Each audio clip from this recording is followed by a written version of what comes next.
Hi, this is Thomas from SSW. I've been having a great time setting up my websites using TinaCMS, but I've seen other people set up these very cool, complex custom field components, and I want to have a try at it as well. In this video, I'll be talking about how I vibe code on my own custom field components without coding anything, so let's jump right into it. I've gone ahead and set up a TinaCMS Next.js starter template following the guides at tina.io/docs. And out of the box, I get a few blocks, such as the Scala block at the top and a hero block beneath it. I think it would be cool to add one more block to this, one that looks like a terminal, where it could have some text, a title bar, and I think it would be even cooler if it also supported themes, where I could select a theme and it would influence the appearance of the terminal. So let's get to vibe coding. I've prepared a few prompts, so I'll be switching over to my Markdown editor to showcase the first prompt. So in this prompt, I ask to create a terminal block, and I give a rough description of what I would like it to look like, and I would like it to be connected to the Tina editor. So I'll be copying this prompt and heading over to Claude Code, where I've already opened up the correct repository. I've set it to auto accept edits, and I'm using Claude Sonnet 4.6. So I'll paste in the prompt, press on enter, and let it get to work.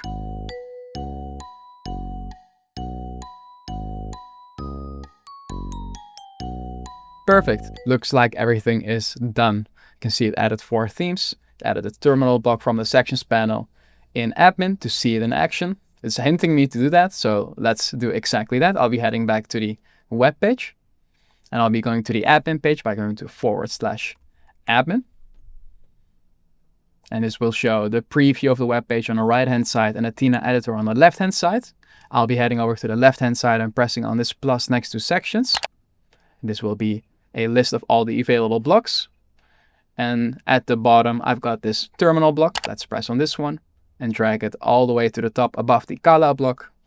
And on the right-hand side, I can immediately see it appearing. Very cool. Let's have a look into the editing experience of this block by pressing on terminal. And here I can see exactly what I wanted it to look like.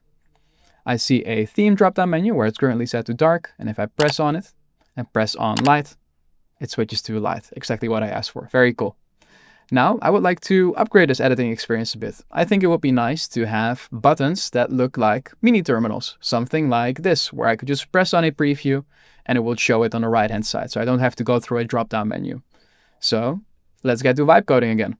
I'll be heading to my Markdown editor and switching to my second prompt, where I ask it to create a custom field component for the terminal block, specifying I would like mini terminals to preview the theme.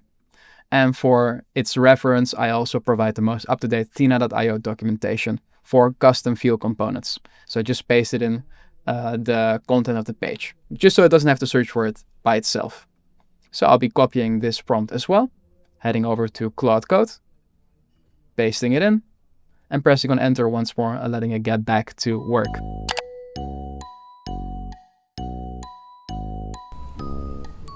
It looks like it's done working, so let's have a look.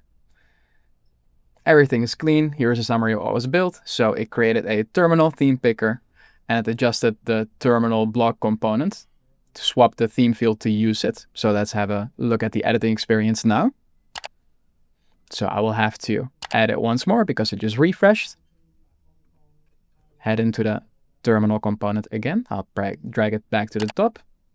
And here, exactly like how I asked it, it has added the custom field component. So now if I press on the light theme, it will switch to the light theme. Although I see it has made a small mistake with the highlighting color, it made it purple, so it's a bit hard to read. But that's the thing with AI, it might make mistakes here and there. So let's fix it with one more prompt. I'll head back to Claude Code, and I'll note when a theme is highlighted, only highlight the border instead of the entire card to make sure the text is still readable. Now, let's have another go at this.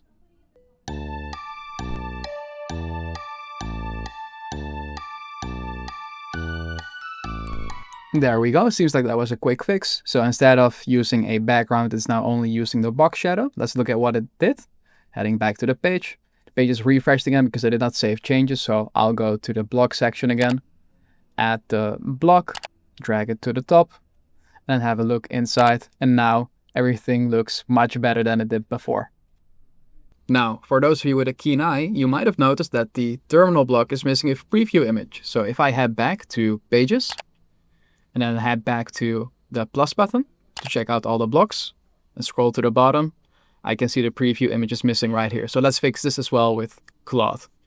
Heading to Claude Code and asking it, the terminal block is missing a preview image.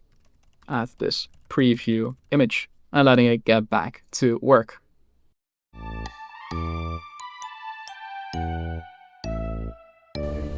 And there we go. As you might have noticed, it asked me for permission to run a command a few times. That's because it was running locally. So I went ahead and accepted those. And now let's have a look at the front end again, or at the web page, I should say. So I'll refresh the page once. Go to the blog section. And there we have it. We have a preview image there now. There we go. My very own custom view component just by vibe coding. I think this is a great way to get up and running quickly. I hope this video was helpful and enjoyable and inspires you to try this out yourself as well. This was Thomas from SSW, and I'll see you in the next one.